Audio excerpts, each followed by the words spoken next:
Hi friends, how have you been.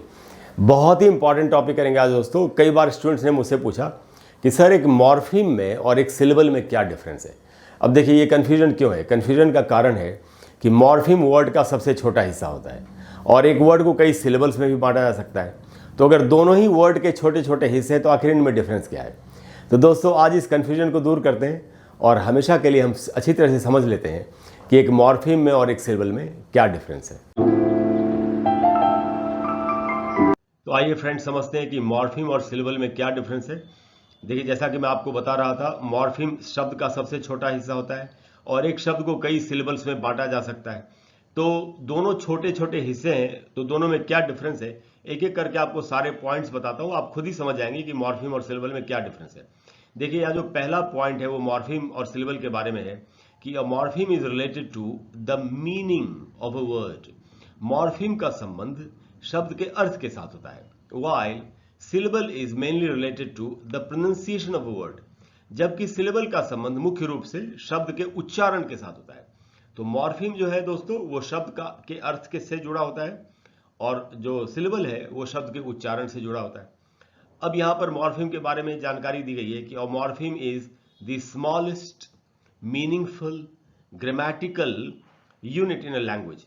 तो एक language में जैसे जो शब्द है उसका सबसे छोटा हिस्सा और अर्थपूर्ण हिस्सा होता है मॉर्फीम। उसके बाद एक और बहुत इंपॉर्टेंट बात बताई गई है कि morpheme can not be further divided और एनालाइज्ड।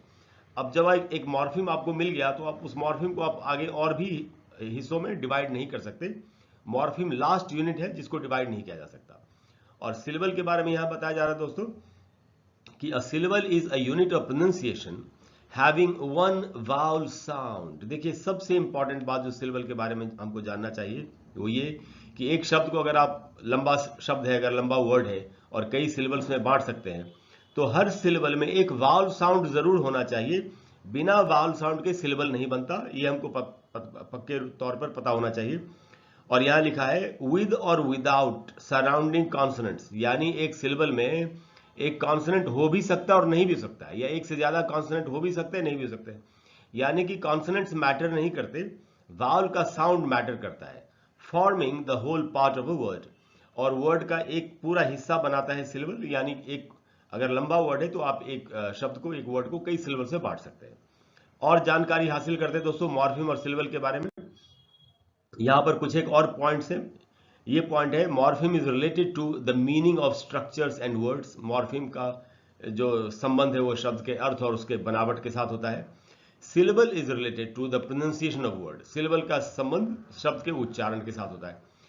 अब देखिए बहुत इंपॉर्टेंट बात, a morpheme can sometimes act as a word. एक मॉर्फीम अपने आप में एक वर्ड भी हो सकता है, नहीं भी हो सकता है, हो भी सकता है।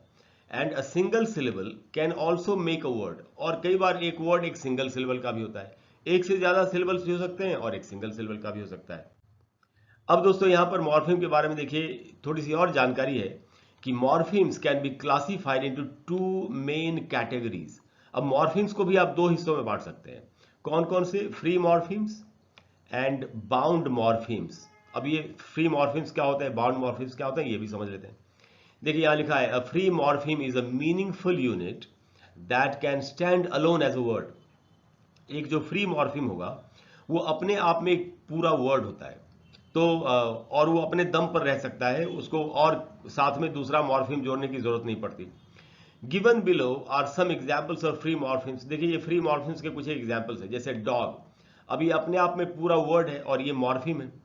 ट्रस्ट, ये अपने आप में पूरा वर्ड है। स्लो, ये अपने आप में पूरा वर्ड है। टॉक और ब्लैक, तो ये दोस्तों मॉर्फीम्स है और ये अपने आप में पूरे वर्ड्स भी हैं। लेकिन बाउंड मॉर्फीम्स क्या होते हैं? Bound morphemes cannot stand alone. ये हमको याद रखना चाहिए। बाउंड मॉर्फीम्स जो है वो अकेले अपने दम पर सर्वाइव नहीं कर सकते। They are always bound to another morpheme. तो उनको एक दूसरा मॉर्फीम चाहिए जिसके साथ वो जुड़ सकें। They have no meaning on their own. देखिए बहुत इंपॉर्टेंट बात है, उनको अगर अपने दम पर रख दिया जाए तो उनकी कोई मीनिंग नहीं होती। अब देखिए ये जो हमने ऊपर अभी फ्री मॉर्फिम्स के एग्जांपल्स देखे, उनमें बाउंड मॉर्फिम्स जोड़ के कैसे वर्ड्स बनेंगे। जैसे ये वर्ड है डॉग्स, अब इसमें आप एस जो देख रहे हैं जुड़ा हुआ, वो एक बाउंड मॉर्फिम है जो कि फ्री मॉर्फिम डॉग में जुड़ गया है। अब दूसरा वर्ड है डिस्ट्रस्ट, इसमें डिस जो बाउंड मॉर्फिम है वो ट्रस्ट के साथ जुड़ गया है। स्लोली में ली LY जो है वो एक बाउंड मॉर्फीम है। टॉक्ड में ED एक बाउंड मॉर्फीम है और ब्लैकिश में ISH एक बाउंड मॉर्फीम है। तो ये बाउंड मॉर्फीम से ही अपने आप पर अगर सिर्फ S लिखा जाए तो उसका कोई मीनिंग नहीं बनेगा, सिर्फ DIS डिस लिखा जाए तो कोई मीनिंग नहीं बनेगा। उसी तरीके से बाकी जो बाउंड मॉर्फीम्स यूज हुए हैं वो अगर अपने दम पर कहीं खड़े हो तो उनका कोई मीनिंग नहीं बनता।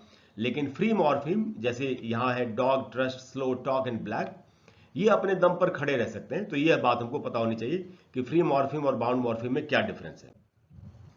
तो दोस्तों ये तो था मॉर्फीम के बारे में। अब हम सिलेबल के बारे में थोड़ा डिटेल में समझ लेते हैं कि यहाँ लिखा है syllable is a single unit of speech. Single unit of speech होता है, it can be either a whole word और a part of a word. अगर एक ही सिलेबल का वर्ड है तो फिर वो अपने आप में एक वर्ड ही होगा। अगर लंबा वर्ड है तो उसमें कई सिलेबल्स होंगे तब वो वर्ड का हिस्सा होगा। A syllable usually contains a vowel sound, जैसा कि मैं पहले बता रहा था, एक सिलेबल में एक वावल का साउंड होता है।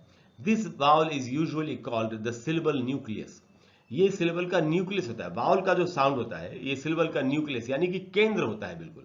यानी कि एक सिलेबल में वावल का साउंड होना ही चाहिए। अब कुछ एक एग्जांपल्स देख लेते हैं कि कैसे सिंगल सिलेबल या डबल सिलेबल या उससे भी ज्यादा सिलेबल वाले वर्ड्स होते हैं। तो यहाँ लिखा है दोस्तों, वर्ड्स कैन हैव वन और मोर देन वन सिलेबल। अब जैसे ये वन सिलेबल वर्ड्स हैं तो देखिए ये वर्ड है बिग। अब इसमें एक ही वावल का साउंड है, वो है छोटी ई का साउंड ई। ब एक कॉन्सोनेंट का साउंड है, ग भी एक कॉन्सोनेंट का साउंड है, लेकिन छोटी एक वावल का साउंड है। तो बिग इसमें एक ही, तो ये एक सिंगल सिलेबल वर्ड है। ब्लू में भी ऊ का साउंड आ रहा है जो कि एक ही वावल का साउंड है, इसलिए ये भी एक सिंगल सिलेबल का वर्ड है। देखिए टू सिलेबल वर्ड्स की कुछ एग्जांपल्स, जैसे ये वर्ड है अ वे, तो इसमें दो वावल साउंड्स आ रहे हैं अ एंड ए, इसलिए ये डबल सिलेबल वर्ड है या टू सिलेबल वर्ड है। एप्पल में भी ए और आधा जिसको कि श्व साउंड बोलते हैं, तो ये भी इसमें भी दो वावल्स का साउंड आ रहा है, इसलिए ये टू सिलेबल वर्ड है। अब देखिए थ्री सिलेबल वर्ड्स, जैसे ये वर्ड है एक्यूरेट। एक्यूरेट इसमें तीन वावल्स के साउंड्स आ रहे हैं ए एंड तो ये एक थ्री सिलेबल वर्ड है।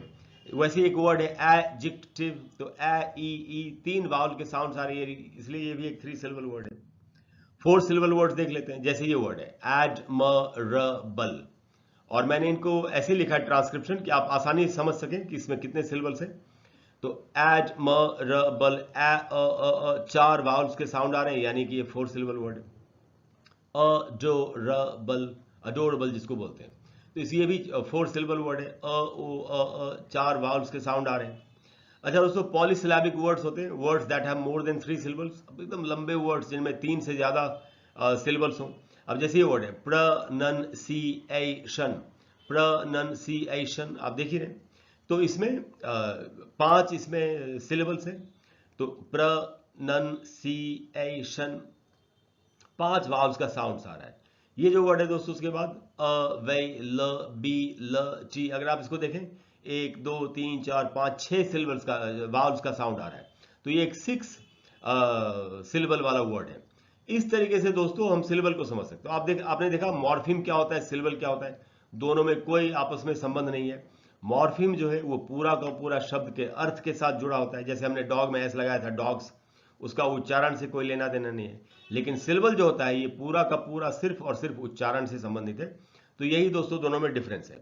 अब मुझे पूरी उम्मीद है कि आप अच्छे तरीके से समझ गए कि मॉर्फीम में और सिलेबल में क्या डिफरेंस होता है।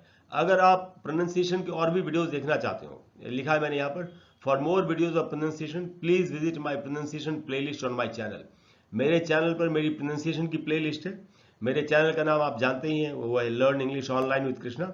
और जो प्लेलिस्ट है जिसमें प्रोनाउंसिएशन के ऊपर 140 से भी ज्यादा वीडियोस मैंने बनाए हैं, उस प्लेलिस्ट का नाम है दोस्तों प्रोनाउंसिएशन एंड फोनेटिक्स। इस प्लेलिस्ट में जाके आप अमेजिंग वीडियोस प्रोनाउंसिएशन के देख सकते हैं और कमाल के रूल सीख सकते हैं। तो फ्रेंड्स, मुझे पूरी उम्मीद है कि आप अच्छी तरह से समझ गए कि एक मॉर्फीम में और एक सिलेबल में क्या डिफरेंस होता है, और आज के बाद आपको इसमें बिल्कुल भी कन्फ्यूजन नहीं होगी। अगर आपको आज की वीडियो अच्छी लगी हो, आप चाहते हैं मैं आगे भी इस तरह के वीडियोस आपको बना के देता रहूं, तो प्लीज़ वीडियो को लाइक करें और शेयर करें और चैनल को सब्सक्राइब करें। और अगली बार जब मिलेंगे तो साथ में फिर एक कमाल का टॉपिक सीखेंगे। Thank you very much.